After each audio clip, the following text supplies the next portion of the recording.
The overall goal of this technique is to visualize single-cell morphologies in complex anatomical tissues, thus simplifying the study of cell-cell interaction in Drosophila.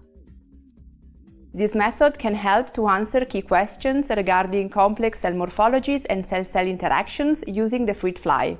The main advantage of this technique is that it can be adapted to the study of single-cell morphologies in any tissue and at any developmental stage.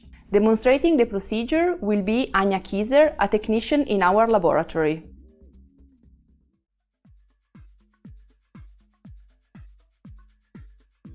The MCFO technique modifies the standard FlpOut technique as follows. A heat shock flip recombinase and different reporters remain under UAS control. However, each reporter has a common backbone of a myristoylated superfolder GFP, in which copies of an epitope tag have been inserted. The resulting non-fluorescent proteins are named spaghetti monster GFPs and are identified with antibodies. Depending on the number of excisions, a different combination of epitopes gets expressed.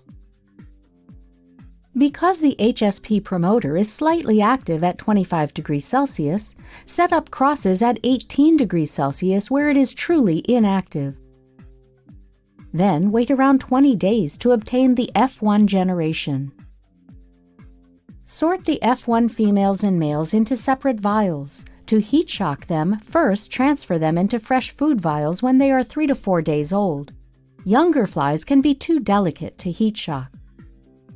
Next, transfer the vials into a 37 degrees Celsius water bath.